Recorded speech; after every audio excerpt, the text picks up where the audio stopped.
What's up, pre-calculus students? This video is going to go over the first half of the 3.2 part 2 notes. So if you have that note packet, just pull that out and we will get going. All right, problem number 1. You learned that the exponential function y equals b to the x and the logarithmic function y equals log base b of x are inverses of one another. Inverses mean switch x with y. So that's all that's going on here. So we have a table of values for the function f of x equals 3 to the x, and its graph is shown. Part A wants you to complete the chart for that function. So if you go down here, why don't you pause the video and just see if you could say all these things correctly about that function whose graph is shown. All right, welcome back. Why don't you see how you did here? So if you just look at what I wrote and compare it to the graph, hopefully that makes sense at this point in the game. So we're going to move on to part B. Part B says complete the table of values for its inverse function g of x equals log base 3 of x. So since inverse means switch x with y, we could easily do that by just switching the x and y values from this function over here. So when I write this in, what this is saying is log base 3 of 1/3 would be -1.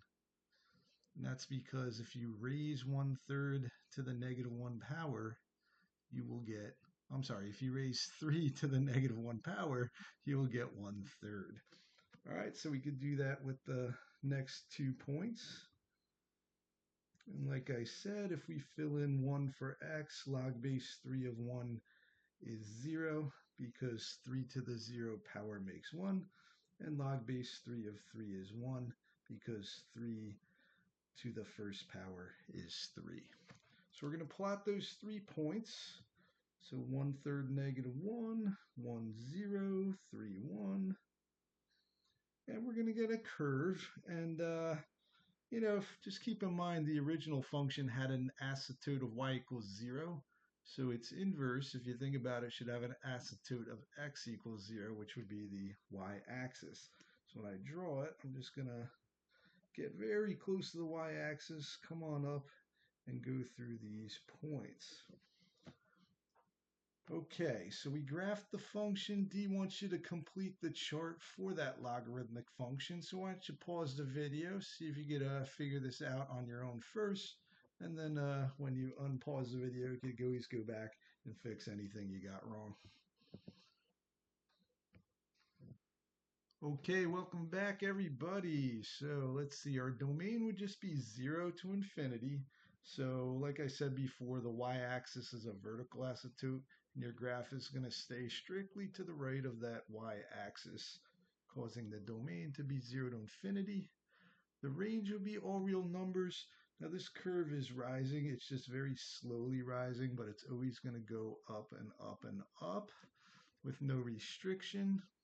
The x-intercept is now 1, log base 3 of 1 is 0. Y-intercept, we don't have any. Our asymptote is just the y-axis, which is x equals 0.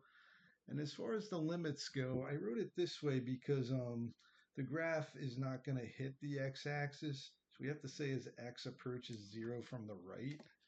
So if you put yourself on that logarithmic curve and trace towards that y-axis along the curve, so my x is approaching 0 from the right, and then my function is approaching -infinity. Now as x goes to positive infinity, we could just trace our graph to the right. And like I said before, it's always going to rise. It's just a very slowly rising graph. So that would be infinity. And if you trace the graph from left to right, it is going to be increasing the whole time.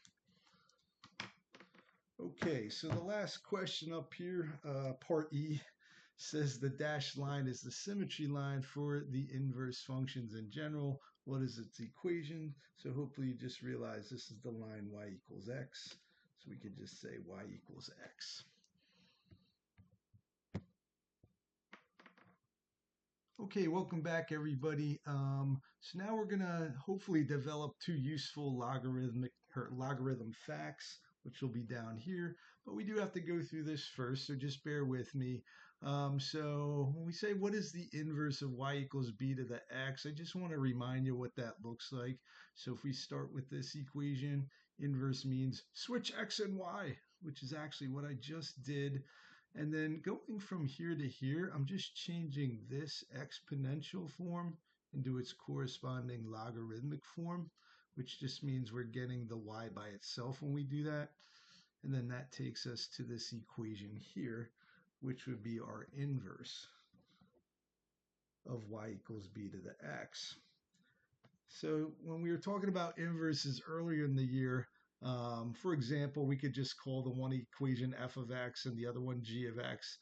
So if f of x and g of x are inverses, when you do the composition of them, either f of g of x or g of f of x, it's just going to simplify out to x each time. So we're going to just take this idea for a little test drive down here. So if I first want to calculate f of g of x using my pair of inverse equations, we're going to have to do f of function g, which I'll write in red. So we're doing f of log base b of x. So when I plug that red guy where the x is in function f, it's going to look something like this: b raised to the log base b of x. And then, since these are inverse functions, we know that this thing that we're looking at right here is just going to have to simplify to x. So that leads us to our first logarithm fact, which is a very useful one. Log base b, I'm sorry, it's over here. B to the log base b of x would just be x. So I guess we ended up with that one first. All right, so if we do the composition in the other order, it's just going to look something like this. We're doing g of f of x, and in this case, f of x is b to the x power. So we're going to plug that red guy where the x is in function g. So that'll give us something that looks like this.